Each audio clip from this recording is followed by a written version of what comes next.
Hoy vamos a ver a Aníbal Quijano. Aníbal Quijano es un pensador latinoamericano contemporáneo. Vean que murió hace muy poquito, 1928, nace, 2018 muere. Es peruano, es sociólogo, algunos lo consideran teórico político y fue profesor en la Universidad de San Marcos en Lima, Perú, fue profesor de Estados Unidos también, y es una figura y un referente muy importante para el pensamiento y para la estética latinoamericana también. El trabajo que vamos a ver hoy tiene por título Modernidad, Identidad y Utopía en América Latina. Es un texto dentro de todo reciente, de 1988, y resulta interesante incorporar, a partir de los autores europeos que vamos viendo, también incorporar la mirada latinoamericana sobre los mismos temas, también para ir notando la reflexión latinoamericana sobre los europeos y sobre los conceptos europeos. Así podemos cruzarnos de vereda con los europeos, pero volver a nuestra vereda y tener otra mirada, otra perspectiva, otra dimensión de las mismas problemáticas. Dos conceptos fundamentales del pensamiento de Aníbal Quijano son el eurocentramiento, aunque suene raro porque no es eurocentrismo, estamos en Latinoamérica y Quijano señala eurocentramiento, y la colonialidad del poder. El eurocentramiento, esto está en el pensamiento de Quijano en general, todavía no estoy entrando en el trabajo que citamos. El eurocentramiento es el fenómeno central del patrón del poder colonial. Quiere decir que eso involucra un modo de producción, pero también involucra un modo de control. ¿Modo de control de qué? Es un modo de control de las relaciones intersubjetivas por medio de la producción de un imaginario social, de una memoria histórica y también de la generación de conocimiento. Entonces noten que el control se ejerce desde la construcción de un imaginario social eurocéntrico, desde la construcción de una memoria histórica y desde la generación de conocimiento. Quiere decir que el control se ejerce como si tuviera tres patas, ¿no? ¿De qué depende justamente este eurocentramiento? Y depende del capitalismo, y por otro lado depende de la necesidad de los colonizadores de perpetuar la dominación, de naturalizar la dominación, que también nosotros lo recibimos de esa manera, porque también lo hemos naturalizado. El rasgo más potente del sigo acá, con el eurocentramiento, el rasgo más potente del eurocentramiento es la imposición de un enfoque que está distorsionado sobre los dominados. De alguna manera, de esa manera se logra que los dominados se vean a sí mismos con los ojos del dominador. Vean que Quijano tiene una fuerte influencia de Mariátegui, otro pensador marxista latinoamericano, aunque con un marxismo, después Quijano lo va a mencionar, con ciertos rasgos creyentes. Pero hay este enfoque de que el rasgo más potente del eurocentramiento es justamente la imposición de un enfoque distorsionado sobre los dominados, de modo tal que obliga a ver a los dominados con los ojos del dominador. Ahí ya van viendo la impronta marxista de Quijano. Claro, esta distorsión encubre una perspectiva histórica, ¿no? La teoría de la colonialidad del poder se refiere justamente a ese patrón de poder global surgido con el descubrimiento de América y claramente con el posterior dominio europeo de América.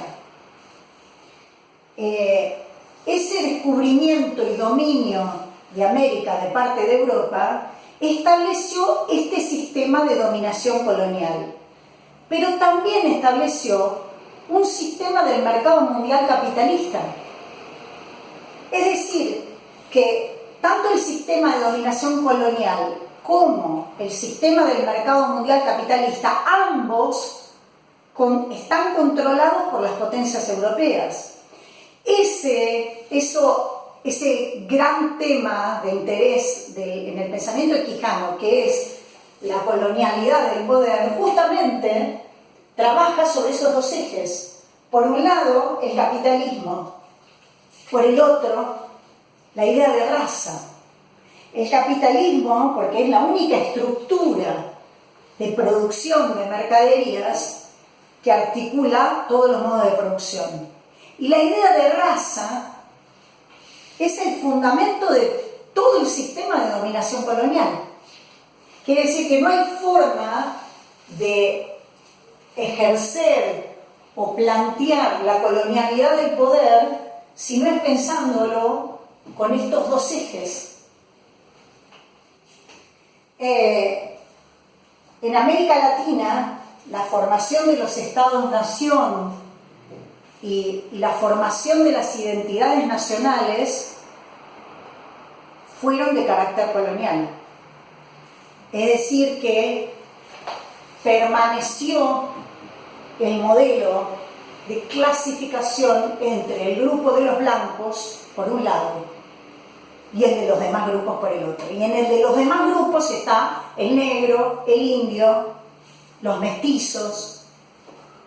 El colonialismo, entonces, lo que hizo fue subordinar la producción de subjetividades de las poblaciones dominadas a la imitación de los modelos culturales europeos. Al subordinarlo, lograron que el dominado se viera con los ojos del dominador. Ahora bien, esto es en líneas generales los temas de interés del pensamiento de Quijano. Vamos a ingresar al texto que vemos hoy, que es este ensayo, y vamos a ver que él comienza su ensayo desde una reflexión sobre la modernidad en América Latina.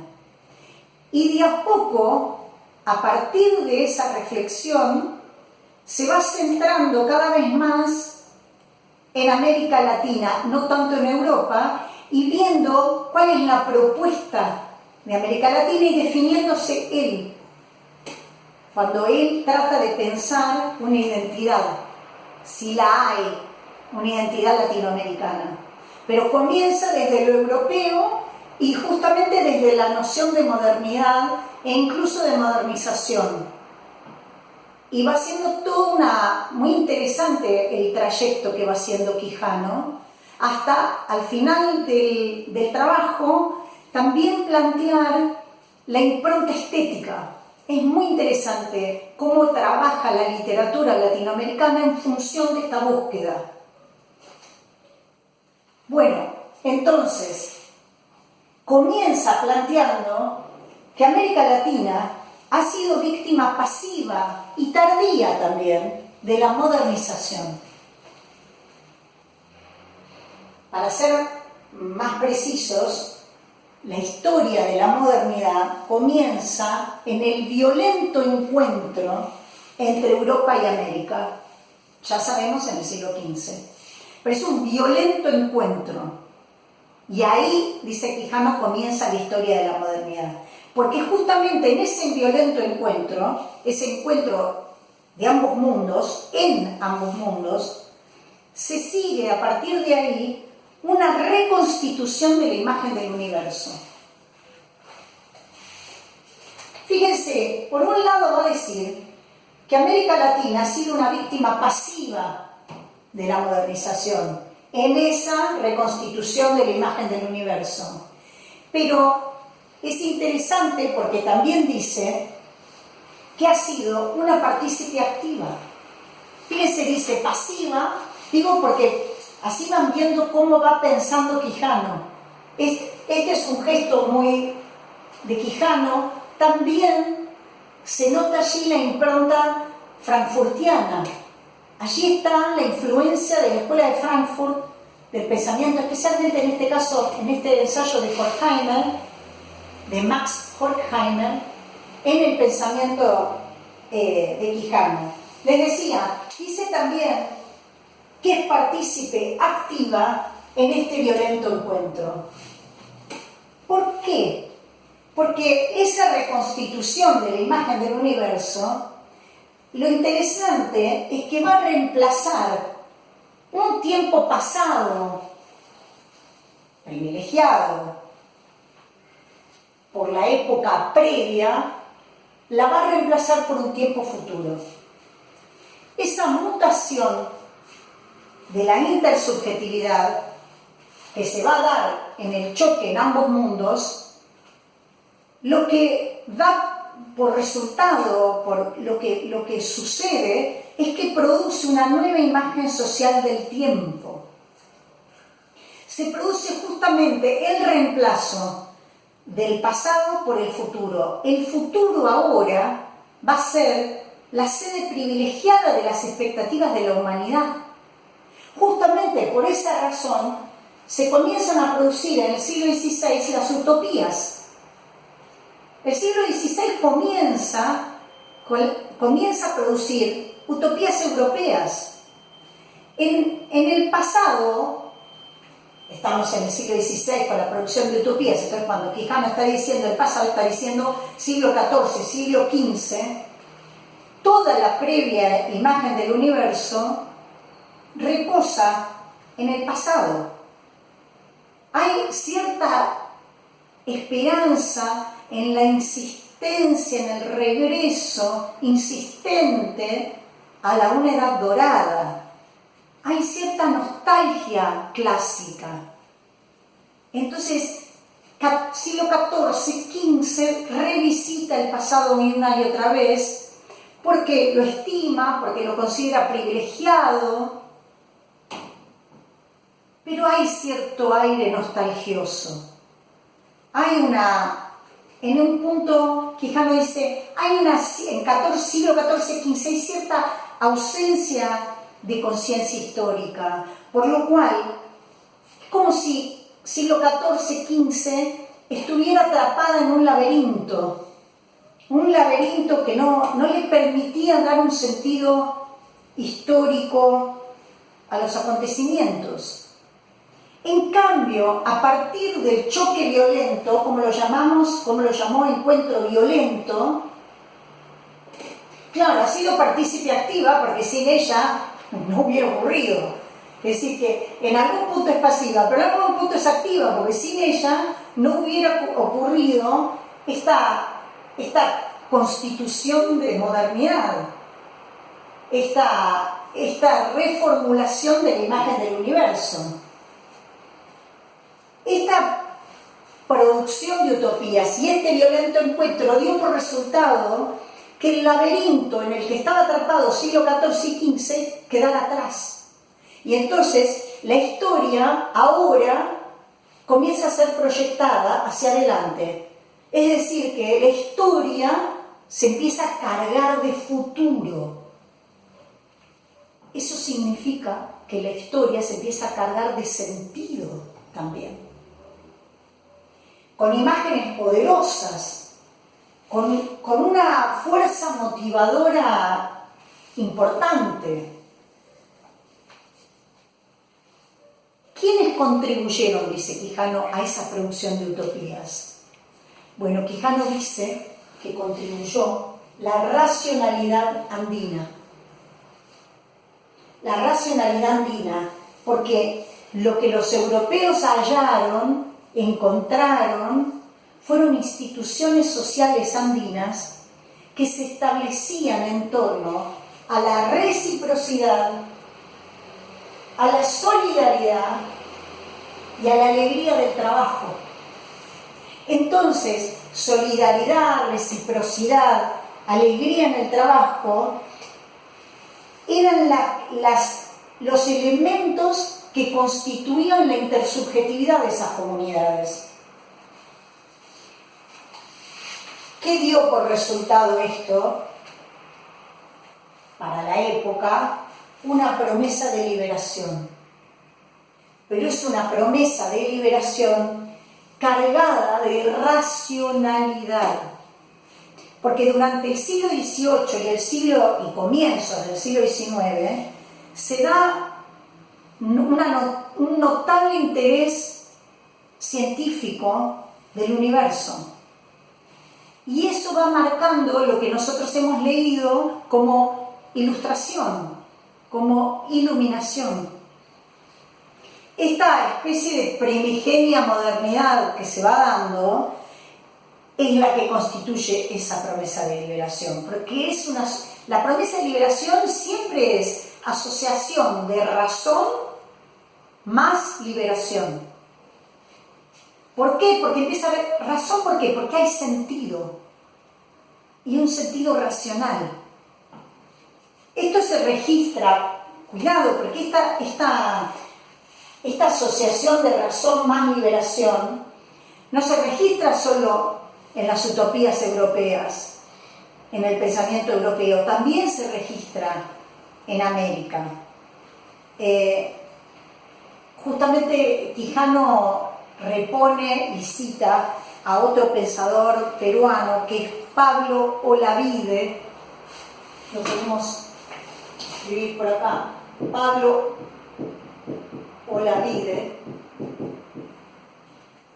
que él lo cita porque él dice que es justamente un político, un intelectual también de América colonial, que tuvo una actuación importante en el movimiento de ilustración en América. Olavide, peruano, era amigo de Voltaire, así que imagínense la impronta enciclopedista también, porque él formó parte del grupo de enciclopedistas franceses, ¿no? La ilustración, entonces, que de acá, esta liberación que se da y que provoca el movimiento de la ilustración en Europa y en América, combate 4 puntos fundamentales, 4 elementos fundamentales. Por un lado, va a combatir el oscurantismo.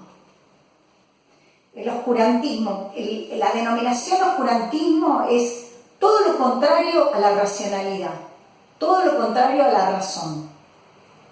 Históricamente el oscurantismo se ubica en la Edad Media, ¿sí? Es una época dogmática. De alguna manera está designando un conjunto de estrategias para mantener sin instrucción a las clases populares. Entonces, la ilustración quiere ir en contra de eso.